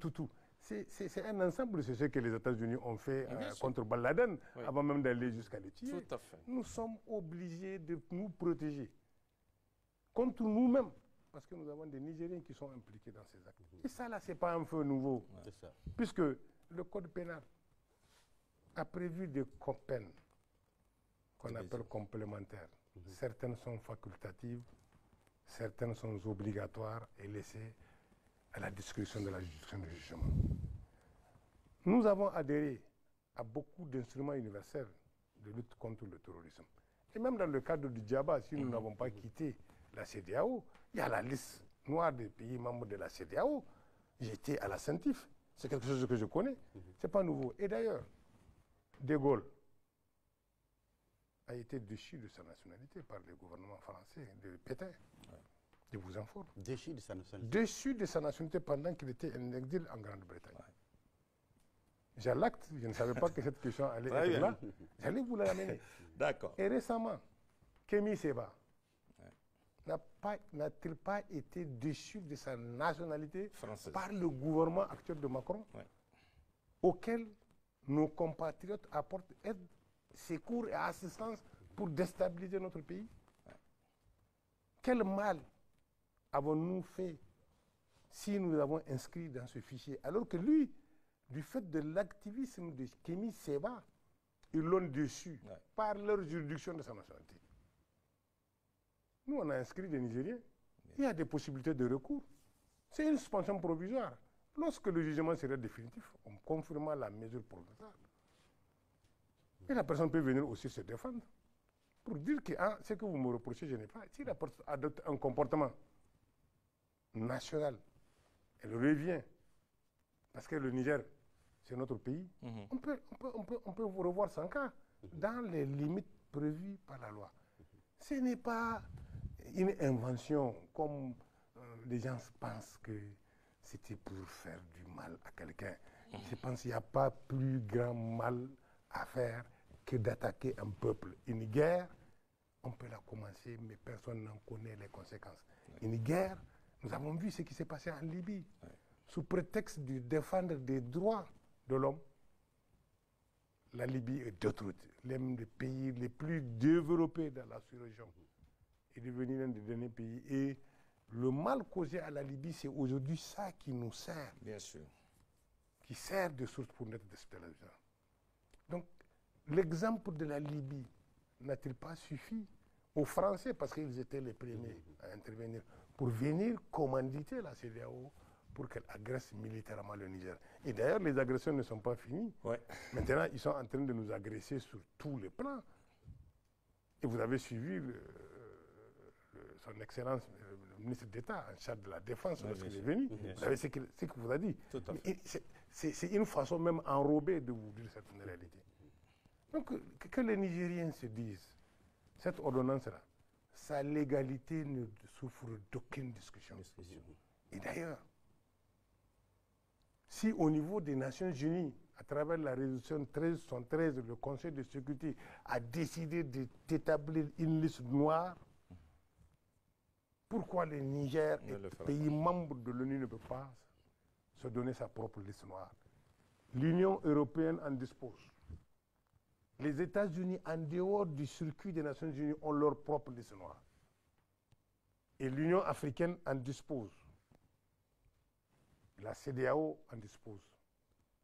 Pourquoi les États-Unis ont leur propre liste noire? Pourquoi la France a sa propre liste noire? Pourquoi nous, les Nigériens, nous ne pouvons pas avoir notre propre liste noire? Une déni de droit. En tout cas, c'est comme ça et il faut que les gens se le comprennent, les Nigériens. Nous sommes dans une démarche de souveraineté irréversible. Et personne, au monde, ne doit nous dicter la conduite à tenir, surtout pas sur le domaine du droit. Surtout le droit interne. C'est notre pays. Nous sommes libres d'élaborer la législation applicable aux Nigériens qui ne respectent pas l'ordre établi. Voilà, merci. D'accord. La souveraineté passe par là. Donc, on va continuer, monsieur le ministre, les citoyens nigériens. développent depuis un certain temps des sentiments de méfiance vis-à-vis de la justice. Pouvez-vous nous dire les réformes que vous avez engagées en vue d'améliorer le climat de confiance avec les justiciables et quels sont les rapports entre votre département ministériel et les différentes corporations du système judiciaire? On veut un peu savoir. Ça, c'est deux questions que vous avez jumelées. Voilà. C'est deux volets. Voilà. Donc, merci M. Abdoulaye Kimogo. C'est vrai, c'est un tourisme. Puisque les Nigériens n'avaient pas confiance à la justice. Ah, ils n'ont pas confiance. Et ils le disent ils souvent. Le disent, et ils le disent assez souvent. Je vous dis aujourd'hui, dans les réponses que je vais vous donner, nous disposons d'une enquête indépendante commanditée par le programme pour l'innovation de la justice axé sur les personnes Hill du gouvernement des Pays-Bas, faite par l'INS en 2023, qui avait dit que seulement 74,4% des Nigériens ont confiance en leur justice. Donc la méfiance est là, même si c'est 5% des Nigériens qui ont... Bien sûr. Mais depuis que nous sommes à la tête de ce département ministériel et compte tenu de certaines décisions que nous avons prises, les lignes ont bougé. Okay. Les réformes sociales prennent du temps à s'implémenter, mais elles sont progressives et évolutives. Aujourd'hui, le degré de confiance est passé de 74,4 à 74,8. D'accord. En un an. Ce qui veut dire qu'il y a quelque chose qui a changé et ce n'est pas le fait du hasard. Bien que ce qui devait amener ce changement drastique n'a pas encore vu le jour. Mais nous avons élaboré un nouveau statut de la magistrature avec un plan de carrière pour que chaque magistrat, du fait de ce plan, sache que même si on dit tel poste est vacant, dès qu'il regarde son statut, son grade, il ne peut même pas lever un pouce pour aller le chercher. Mais cette réforme n'a pas encore été adoptée. Les textes sont dans le circuit d'adoption, quand bien même les gens pensent qu'on n'a rien fait. Mais pour amener cette confiance, nous avons pris des circulaires pour rappeler aux magistrats et aux chefs de juridiction leurs obligations administratives et statutaires, le respect de l'honneur, le respect des justiciables, le traitement diligent des procédures. Et nous avons créé, par exemple, des postes de procureurs délégués à Gouré pour décongestionner, et nous envisageons en créer d'autres. Nous avons, à travers une circulaire, remis sur la table un mode alternatif de règlement de conflit qui est presque une médiation pénale, ce qu'on appelle la CRPC, la comparution sur reconnaissance préalable de culpabilité, si vous voulez, qu'on appelle plaider coupable. Toute chose qui a permis de désengorger les établissements pénitentiaires. Et nous allons aborder cette question sûrement, je sais. Mais avec ce plaider coupable, d'une juridiction qui l'applique en 2023, nous sommes passés à une vingtaine. Au nombre desquels figurent les 9 tribunaux de grande instance de Niamey, à l'exception du tribunal de Difa, plus 11 tribunaux de sens. Et progressivement, cette procédure est en train de faire son bout de chemin. Elle a l'avantage de la célérité, l'avantage d'impliquer l'accord de toutes les parties, les concernés, la personne poursuivie, mais aussi la victime, et de toucher le délinquant dans son portefeuille. Donc vous voyez, et nous avons maintenant entrepris de faire un effort pour aller vers les justiciables, en leur apportant, pour des justiciables qui sont dans une situation de détresse, des situations de justiciables vulnérables, démunis, pour leur apporter de l'assistance dans le traitement de leur dossier judiciaire. Pour un objectif de 1800 personnes, nous avons assisté 2677 personnes majeures cette année. Pour un objectif pour des personnes mineures de 300, nous avons assisté 811 mineurs en conflit avec la loi ou en danger avec la loi. Nous avons aussi boosté les tribunaux à travailler. Nous avons un objectif de faire 40 sessions de chambre criminelle, mais nous en avons fait 48. Nous sommes là, à ce niveau aussi, à un taux d'exécution de 120%. Et avec ces chambres criminelles, nous avons jugé 900 dossiers. Nous sommes en train de vouloir appliquer ce qui s'est fait au Burkina, plus de dossiers dans les tiroirs. D'envisager de faire des audiences où nous allons évacuer tous les dossiers correctionnels qui sont là. Voilà, les audiences foraines que nous allons faire. Et je vous dis, les choses ont évolué. Avant, un dossier criminel, M. Kemogo, peut vous faire 10 ans. Mais avec la régularité des tenues des chambres criminelles, nous sommes à des dossiers des infractions commises en 2000, 2001, 2006. Plus jamais les infractions commises antérieurement. C'est pour vous dire que ça marche. Et parallèlement, nous avons, pour attirer les Nigériens, nous avons organisé des journées portes ouvertes. Et nous entendons multiplier cette initiative pour qu'au siège de chaque tribunal de grande instance, que l'on organise une journée porte ouverte pour permettre aux justiciables de venir poser toutes les questions qu'ils veulent pour comprendre le fonctionnement de leur justice. Parce que c'est leur justice, c'est à eux qu'elle appartient. C'est pour eux qu'elle est là. Donc il faut qu'ils comprennent son fonctionnement. Et le rapport avec Bon, le rapport avec les syndicats, bon, les gens en débattent. Mais moi, je ne vois pas les raisons pour en débattre. Parce qu'on a aussi un élément de jauge. Pour jauger la sérénité dans un milieu, c'est l'absence de mouvement. Je suis ministre de la Justice il y a 18 mois, je n'ai jamais enregistré un mouvement de grève, même si par ailleurs, il y a des préavis de grève qui sont lancés là et là. Et sur ça, je me garde de faire le commentaire, puisque même pour certains préavis, par exemple pour le syndicat des magistrats, ce n'est pas l'effet du juge, ce n'est pas l'effet du ministère. C'est des comportements isolés des magistrats qui ont amené cette organisation à déposer un préavis. Ça, c'est l'histoire de ce qui s'est passé à Tillabéri et à Koni. Qu'est-ce que le ministère a à voir dans ça? Voilà. Merci. Monsieur le ministre, vous avez parlé de sensibilisation. Donc, la communication est d'autant plus importante pour vous rapprocher des justiciables parce que les Nigériens ne sont pas souvent en phase avec leur justice, qu'ils n'arrivent pas à saisir dans sa procédure et sa complicité.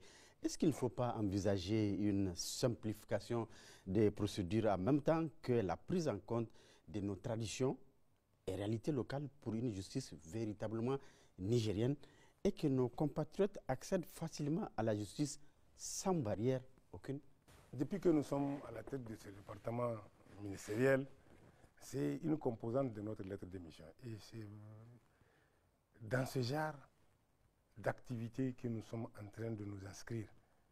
Nous avons, pour y procéder, comme votre collègue m'a posé la question, du code de procédure pénale. Nous l'avons reçu, ce code de procédure pénale est une véritable révolution en matière pénale.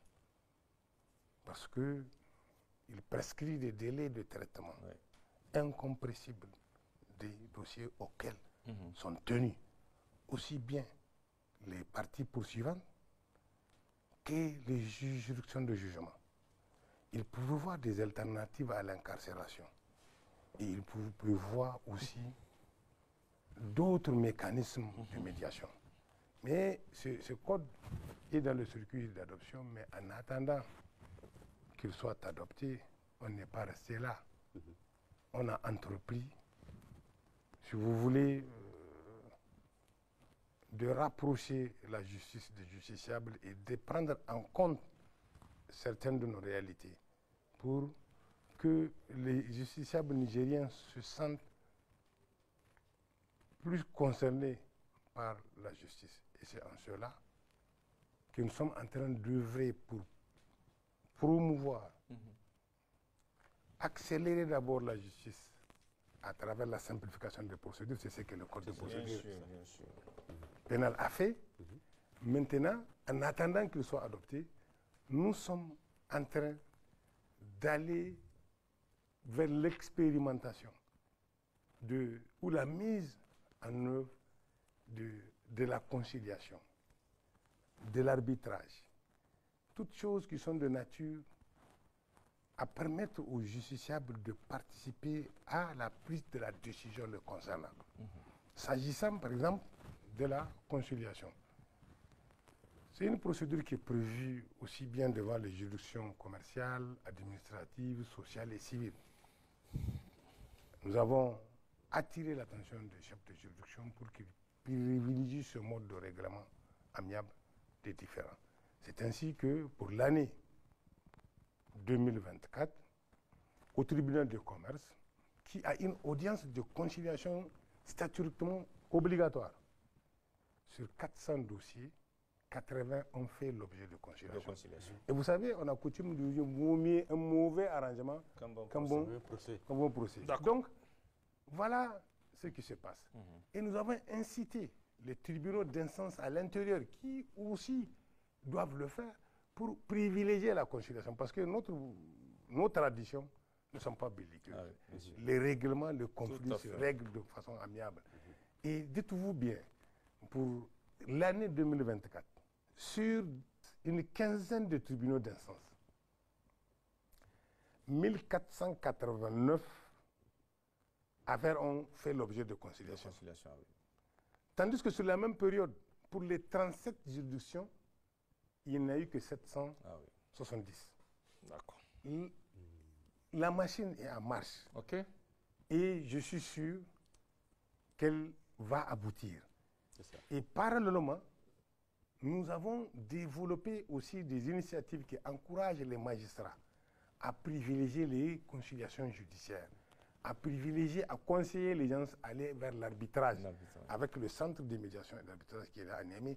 Et parallèlement maintenant, dans tous les contrats qui intéressent les investissements au Niger, c'est une grande première, M. Ablaye Kemogo. Aucun contrat qui intéresse les ressources minières de notre pays ne peut être signé et insérer une clause attributive de compétence à un centre d'arbitrage qui se trouve au Niger. Ça, c'est vraiment un autre acte de souveraineté à saluer parce qu'il permet de sauvegarder les intérêts du Niger. Dorénavant, toutes les conventions d'investissement, si elles vont être réglées, leurs différends vont être réglés par le mécanisme de l'arbitrage, c'est serré au Niger. C'est en réponse à l'attaque d'Areva? Oui, en réponse à l'attaque d'Areva. Orano? Orano, tout. À l'époque, c'est des clauses qu'on nous impose. C'est des clauses qu'on nous impose.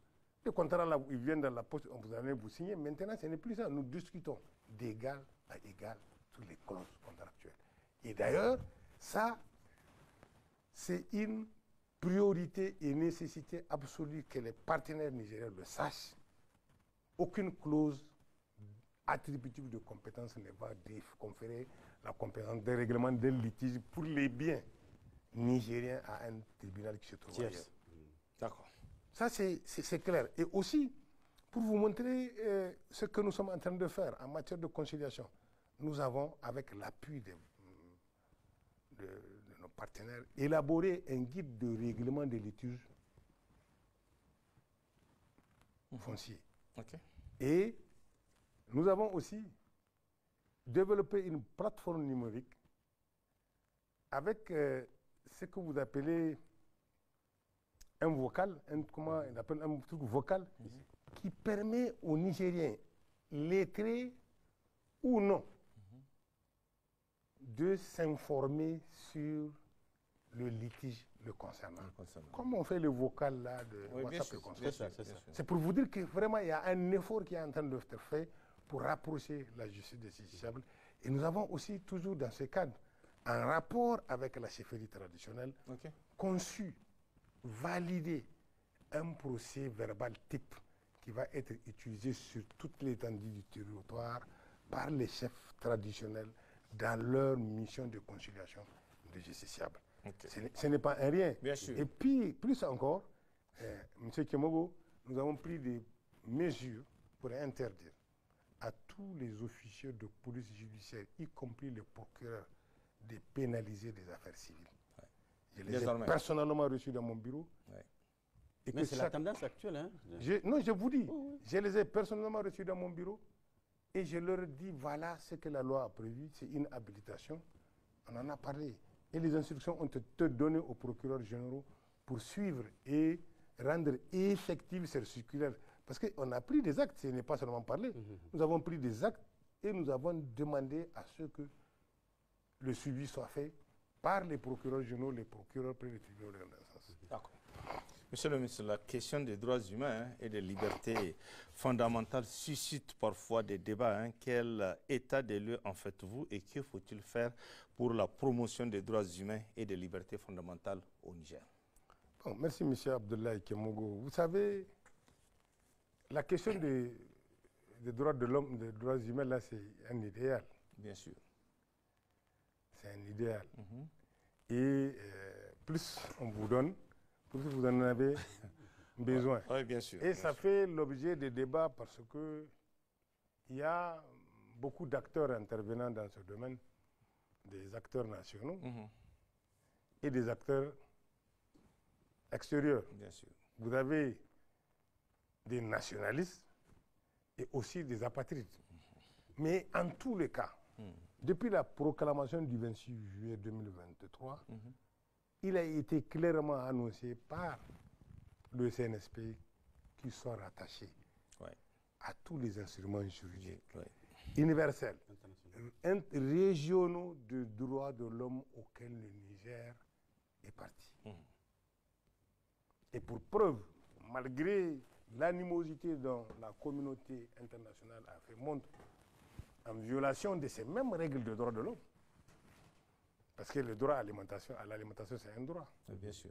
Il fait partie des droits contenus dans le pacte international sur les droits civiques, civils et politiques. Les droits à la santé, à l'éducation, c'est le pacte économique. On nous a empêchés d'avoir même accès aux médicaments. Même les conventions internationales portant sur les pays sans littoral ont été violées par ces mêmes acteurs qui pensent être le centre de droits de l'homme. Mais malgré cette adversité, malgré cette adversité, le Niger, dans les temps difficiles, nous avons présenté notre rapport à Genève le 30 janvier 2024 sur la mise en œuvre de la Convention des Nations Unies pour l'élimination de toutes les formes de discrimination à l'égard des femmes. Et nous avons au niveau régional, à Lesotho, en février 2024, présenté notre rapport sur la mise en œuvre de la charte des droits et du bien-être de l'enfant à l'Académie.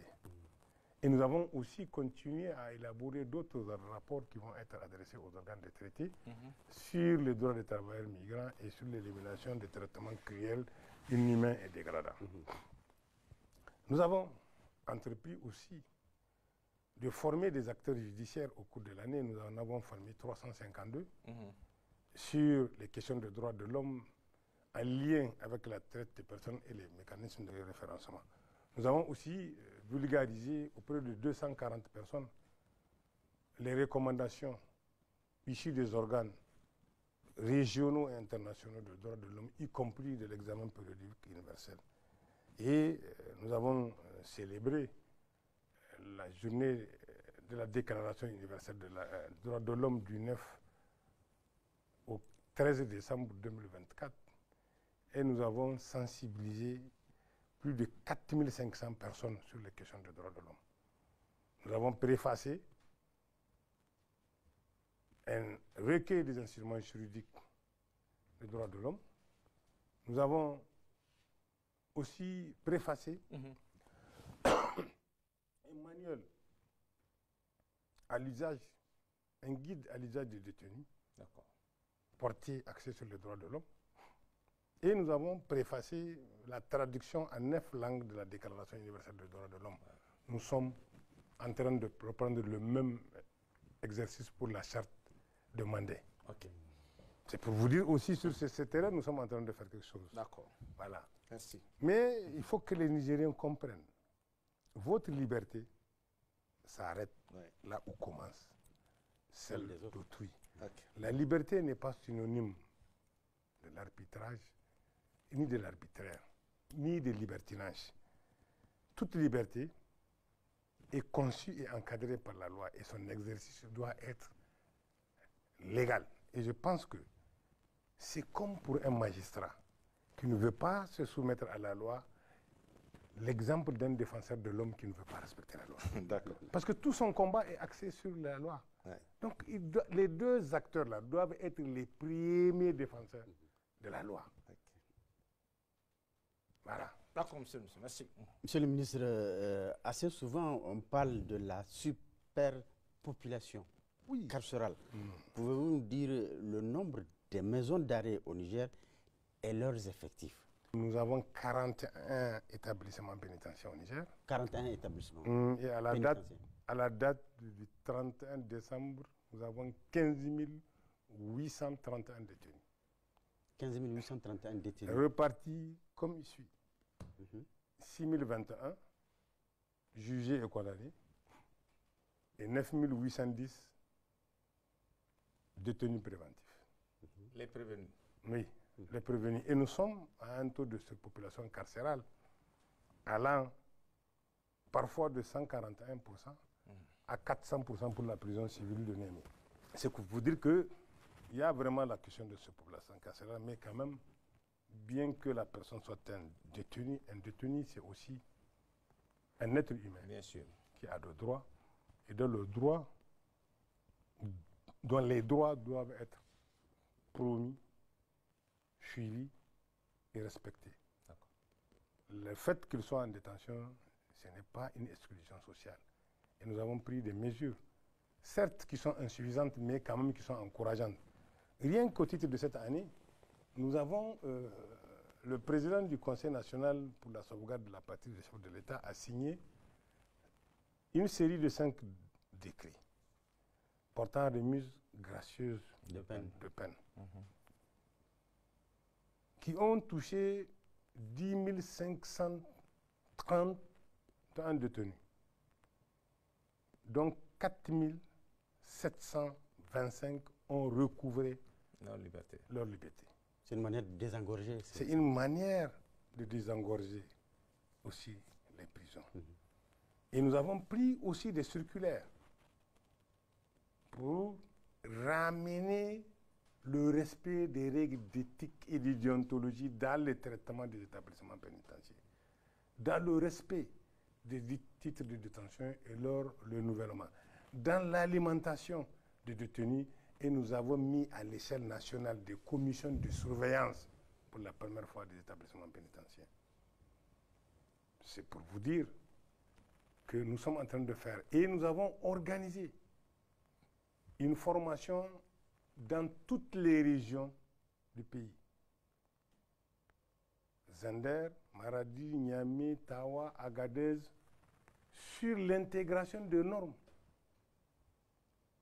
juridiques universelles et régionales de droits de l'homme dans la gestion des prisons. C'est ce qu'on appelle les règles minima. Les règles Nelson Mandela pour la gestion des détenus. Nous avons formé 84 régisseurs, surveillants et greffiers pénitentiaires. Nous avons organisé une activité de monitoring des centres de détention, c'est-à-dire des unités d'enquête de police judiciaire jusqu'aux prisons. Nous avons dépêché pour nous assurer du respect des droits de ces personnes au sein des établissements pénitentiaires. Et en ce qui concerne leur prise en charge alimentaire, en ce qui concerne le département ministériel de la justice, 65% de notre budget est consacré à l'entretien des prisonniers. À la date du 31 décembre 2024, sur une somme libérée globale d'environ 2 milliards 800 millions et quelques, 1 milliard 860 millions ont été consacrés à l'alimentation des détenus. Donc tout le budget du ministère va là-bas alors, c'est ça? En tout cas, c'est 65% du budget. D'accord. Et environ 500 millions ont été consacrés pour le fonctionnement des juridictions et 400 millions pour toutes les interventions de l'administration centrale. Et nous sommes en train aussi, avec l'appui de certains partenaires et surtout de prendre de l'avance sur le code de procédure pénale bien qu'il n'est pas adopté, puisqu'il prévoit des alternatives à l'incarcération, nous sommes en train d'œuvrer pour l'humanisation du milieu carcéral. D'accord. Monsieur le ministre, qu'en est-il de l'assistance judiciaire? Il y a une structure, l'ANAJ, qui est là. L'ANAJ, c'est à travers... Oui, mais son problème, c'est d'avoir les fonds pour faire son travail, et pour assister les justiciables. Mais pourtant, cette année, nous avons dit que l'ANAJ, c'est elle qui a assisté les 2677 détenus.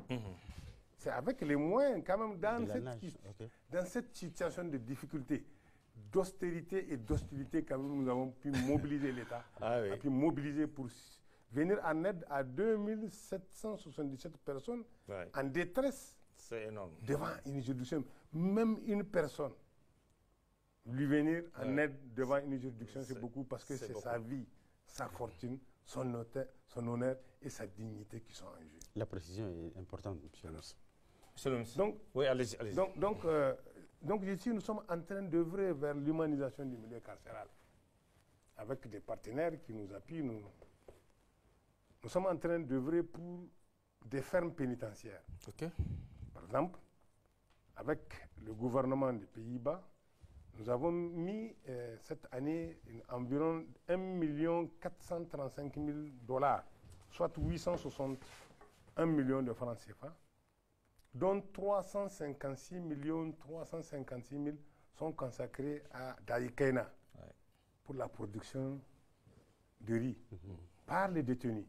Donc, nous avons une soixantaine de détenus qui sont formés en riziculture et une vingtaine en aviculture. Malgré les inondations, Daïkaina a pu avoir 14 tonnes de riz paddy. Et nous sommes en train aussi, en lien avec le ministère de l'Agriculture, de prévoir des centres de production pénitentiaire. C'est-à-dire c'est une sorte d'établissement que nous faisons pour que les personnes qui sont condamnées à des peines d'emprisonnement de moins de 2 ans, soient utiles pour eux-mêmes et pour leur société. Au lieu de subir la peine, ils vont être sur le terrain en train de produire et d'apprendre à produire. Nous comptons créer notre première ferme cette année. Et parallèlement, nous sommes en train aussi d'agir sur les conditions de détention, les lieux de détention. On a consacré 1,8 milliard à l'entretien, mais aussi nous avons consacré 1,2 milliard pour l'entretien et la réfection des prisons, des bâtiments. D'accord. C'est pour vous dire que vraiment il y a des efforts qui sont en train d'être faits dans ces moments d'austérité ou de toutes les difficultés qui nous ont été imposées. L'État se débrouille quand même pour que les détenus soient traités avec dignité. Et je vous dis que nous avons amélioré aussi l'alimentation en eau d'au moins 2488 détenus. 12 000 détenus ont vu leur accès à la santé amélioré en leur fournissant 19 200 kits de dignité, avec 3,5 tonnes de médicaments. Nous sommes en train, avec le programme de renforcement du système pénitentiaire, de mettre à leur disposition 10 000 tonnes de médicaments. Ils ne sont pas oubliés. Malgré ce climat. Il y a une prison en construction, semble-t-il, c'est ça ou pas, monsieur le ministre? Bon, il y a des prisons qui sont en construction. Il y a une prison de Niamey qui est en construction. C'est une prison qui prévoit de prendre 1000 places. Mais ces travaux ont été arrêtés à hauteur de 36%. Quel est le statut de cette prison en construction? Son statut? On va reprendre les travaux avec l'inscription de 4 milliards. Ça va nous permettre de finir. Quand je parle de statut, je parle de la prison de haute sécurité de ce genre. Bon, c'est une prison moderne. Elle a la sécurité, c'est clair. et ce n'est pas comme les KGB. Vraiment, c'est vraiment une prison moderne. Une prison de luxe? Bon, non, moi, je ne suis pas dire que c'est une prison de luxe. Il n'y a pas de luxe. Très bien. En matière de détention, même si on vous laisse chez vous, si on vous empêche de sortir, il n'y a pas de luxe. D'accord. Monsieur le ministre, tout à l'heure, vous avez évoqué quelque chose vraiment de très important, parce que vous avez dit que la population carcérale totale, c'est au-delà de 15 000. Oui. Et vous avez aussi ajouté que près de 68% du budget passe dans... 65. 65, pardon. % du budget passe vraiment dans l'entretien de ces prisons. Et vous avez ajouté qu'il y a 9 000 prévenus. Comment on peut expliquer aujourd'hui qu'il y ait 9 000 prévenus qui sont assis comme ça? 9 000 sur les 15 000. Si vous prenez la question du terrorisme, nous avons, rien que cette année, nous avons 1474, ça je vous ai dit, D'accord. prévenus. Il y a certains, pour les dossiers, ils sont criminels. Et je suis en train de vous faire comprendre que depuis la fréquence des sessions des chambres criminelles, il y a plus de dossiers qui remontent à plus de 2000, à 2020. Donc tous les dossiers sont... Le traitement des dossiers se vient en tomber entre 2 ans, 3 ans. Hein. Ceux qui sont les détenus préventifs, là, si vous voyez, ils ne dépassent pas 2 ans de détention. Ils vont être jugés là, cette année avec les sessions des chambres criminelles. Parce que, en fait, et le gros lot, je vous dis, c'est les terroristes. D'accord. Merci. Monsieur le ministre, comment mettre en place un mécanisme approprié de mesure et d'appréciation de la performance des actions de votre département mais tout au long de cet examen, M. Abdoulaye Tchemogou, vous avez tout expliqué. que parler des indicateurs de mesure de performance. Parce que je vous ai parlé d'un effort législatif qui a été fait. C'est qu'il y a beaucoup de demandes au niveau de cette justice. Oui, c'est qu'il y en a. Il y a de fortes demandes. Oui, il y en a beaucoup de demandes, mais nous avons quand même des points de départ pour une période bien déterminée et ce que nous avons pu réaliser. Rien qu'en production législative, nous sommes à 260%. En termes d'inspection. Les inspections. Oui, nous sommes à 220%.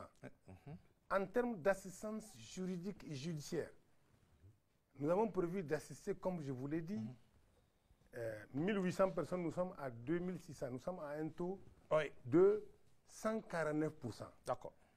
Pour les mineurs, nous avons prévu cette année d'assister les mineurs en conflit ou en danger, en conflit avec la loi ou en danger, 300. Nous avons assisté 814. Nous sommes à un taux d'exécution de 271%. Ainsi de suite. Pour la tenue des sessions des chambres criminelles, on a programmé cette année de faire 40, nous avons fait 40. Ok, d'accord. Donc les indicateurs, je les ai développés. Les lignes bougent, hein? Les lignes bougent. Pour une fois au ministère de la Justice. Je ne peux pas dire pour une fois. En tout cas, nous sommes instruits par le président du Conseil national pour la sauvegarde de la patrie pour travailler pour les Niger et les Nigériens. Okay. Donc nous sommes obligés de faire en sorte que les lignes bougent, puisque lui-même, il a dit que tout le monde, tôt ou tard, rendra compte. Et nous sommes aujourd'hui à cette phase de reddition de compte et nous envisageons de faire mieux.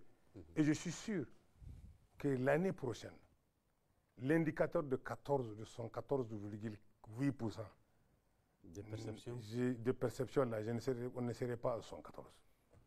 On serait peut-être à 80. On va vérifier. Inch'Allah. On va vérifier le moment venu. Inch'Allah. Monsieur le ministre, on ne peut pas faire l'économie d'une nouvelle dynamique qui est là, en lien avec la Confédération de l'AES. Dans le cadre donc de cette AES, quelle politique commune envisagez-vous de mettre en place? De façon informelle, nous nous sommes retrouvés à l'occasion de la rentrée judiciaire à Ouagadougou avec le ministre malien et burkinabé de la justice. Et nous avons commencé déjà à faire notre feuille de route. Nous avons déjà un accord de coopération judiciaire entre le Niger, le Mali et le Tchad, auquel le Burkina n'est pas parti. Nous allons faire en sorte que le Burkina adhère. Et dans cet accord-là, nous allons nous échanger la plus large coopération possible. Et d'ailleurs, nous avons envisagé d'organiser la première rencontre des procureurs de l'AES à Niamey. Ce serait pour quand? Ça va être cette année. D'accord. Donc c'est pour vous dire que nous sommes en train, et je vous ai dit tout à l'heure, que nous sommes en train de revoir nos textes sur l'enrichissement illicite pour être en synergie avec le Burkina et le Mali. Pour que nous ayons un même dispositif et qui peut nous permettre d'avoir la plus large et édifiante coopération en matière de répression de ce genre d'infractions.